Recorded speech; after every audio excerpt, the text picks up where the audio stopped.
Within a short period, the last decade, the price of petroleum had escalated so much that it affected other products, which in turn result in inflation. And inflation had been rising by leaps and bounds, which in effect meant that the ordinary folks just had not enough money to concentrate or to spend on basic foods.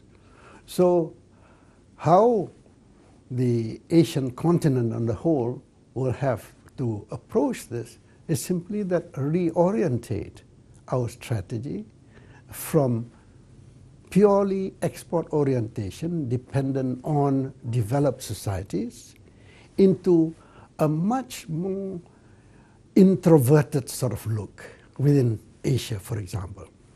Happily, in a way, this is happening. In Asia, there's so much intra-regional trade. In Asia, there's so much education to the level that there is awareness.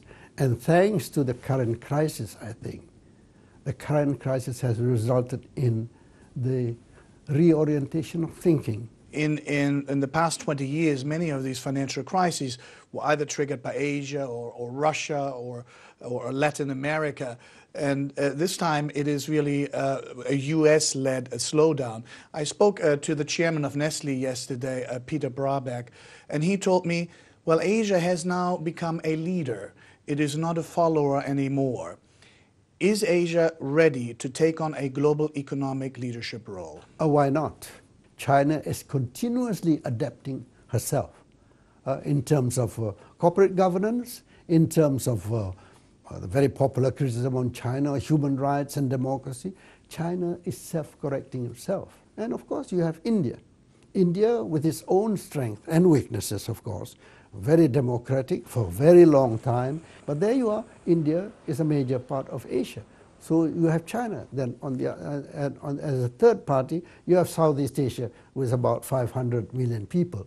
So these trio, if I may say, are the ones that are the leaders in growth, the leaders in development, and very dynamic, each and every one of them. And with the opening up of these countries with democratization, demand for corporate governance, demand for democracy, I think the region is well on the way to be in the driver's seat, for Asia especially, not letting others to do the driving for us. This is very good. I wanted to speak specifically about the Southeast Asian region because you were the chairman of the Eminent Persons Group tasked to help draft the ASEAN Charter. ASEAN has now been in existence for 40 years. The Charter was adopted last year.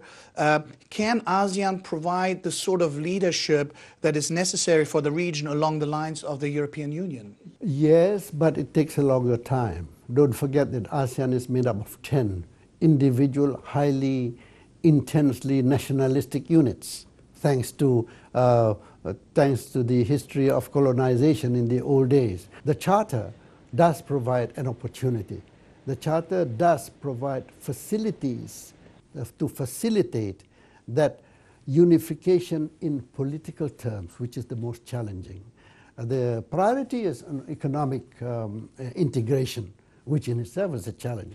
But the political integration has a very long way to go. Tun Musa, you are the chairman of Sime Darby, which is not only Malaysia's largest listed company, but it is also the world's largest palm oil producer. How can companies like Sime Darby balance competitiveness with the need to protect the environment? We are in this dilemma. The whole world is in a dilemma, especially the developing world is in a dilemma in the sense, on the one hand, we want to develop. On the other hand, we want to be sustainable. It means taking into account all the things that relate to human life, the human being. In other words, if you cut trees from forests, you replant them with trees, then it is not as bad as cutting trees and leaving them open. And even what you plant with will have to be taken into consideration. We must bear in mind that other things like corporate social responsibility to make the human life much more pleasant, much more meaningful, and that you don't destroy water resources, you don't burn. For example, the need for zero tolerance on burning, zero tolerance on cutting virgin trees. These should be the practice. We have a checklist to see what are the things that is meant by sustainability, and do we conform to that? If we don't, why not?